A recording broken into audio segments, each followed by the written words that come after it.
Jessica Ridgeway's grandmother lives in Kansas City. She's holding a news conference right now talking about the arrest, so let's listen in. Send him to hell in a blaze of glory. It's hard to describe how many emotions you guys have been through the last 3 weeks. I have to fight that emotion. I have to fight that anger because that's the kind of that I feel. But at the same time, me being the person I am, I can't do that. I can't do that. Have you had a chance to speak with Jessica's mom? Yes, I talked to her last night, and she's doing pretty well. She went back to work yesterday, I think, and Jeremiah went back to work yesterday. So we're all just chipping our way through this. It's not easy. How surprised were you to find out that this was a 17-year-old boy who did this? That did surprise me. I thought he would be older than that. And my heart goes out to his mother because I can't understand how it would have to feel to be the mother of a monster like him.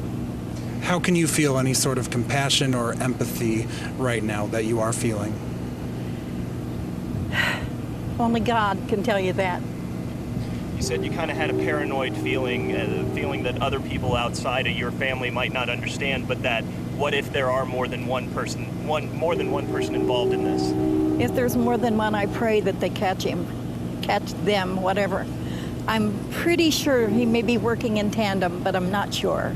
Now this question, either you can take it or Jeremiah can take it. How is Dad doing? What answer? Well, Dad is not having an easy time. He's not. And he's trying his best to hold it together and go on with life. But he's pretty angry.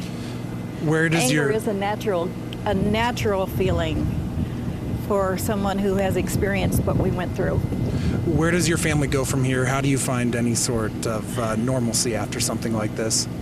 Just one day at a time. It's kind of like eating an elephant. You take it one bite at a time, and that's how you face this situation.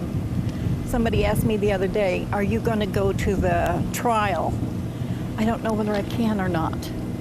I don't know whether I could do that. I don't know in my heart. I got back from Colorado. This is kind of, I'm not trying to bang anybody's ideas or anything, but I got back from Colorado on Saturday and I went to church on Sunday and the preacher talked about forgiveness. And I thought, yeah, right. That's kind of a big step. And so I didn't think too much about it. And Monday I turned on the radio and they talked about forgiveness.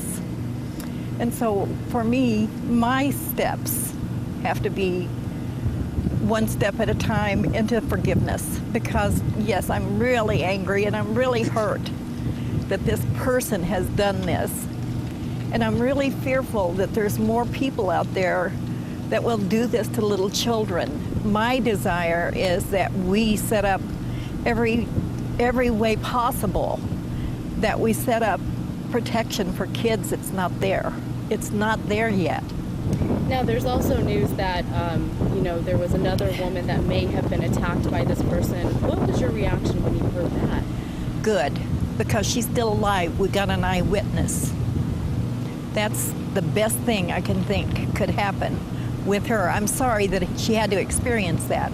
I think there's another person out there too, because I think that there's 3 little notches on the back of this cross that he dropped.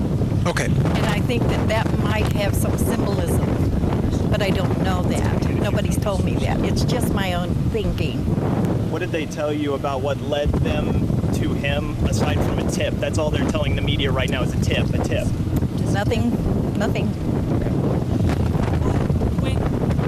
So many times when we had talked to you guys in these last few weeks, there was a feeling of, gosh, I hope he doesn't get anyone else.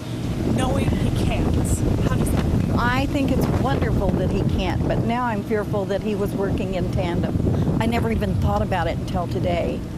And today, when they caught him, I'm thinking, as young as he is, a while back there was a 17-year-old kid that was hiding in a trunk of a car, shooting people because he was working. All right, that is Donna Moss that you're listening to, the great-grandmother of Jessica, talking about, really from the heart, about the anger and hurt that her family has been feeling, but also talking about forgiveness and reaching out to the parent of the suspect, the mom of the suspect, We could just see really the feeling dad. compassion for her. Exactly. We could see the dad in the background, and the grandmother, great-grandmother, talked about the idea that he was very angry and just really didn't want to Too speak angry at this to moment. speak. And raising the issue of a tandem. I mean, that is another question we said. Are they still looking for another suspect? And we'll be looking into that as well. That's right. So stay right here. We will continue to stay on top of this story because it's a big story for us, and we know it is for you as well.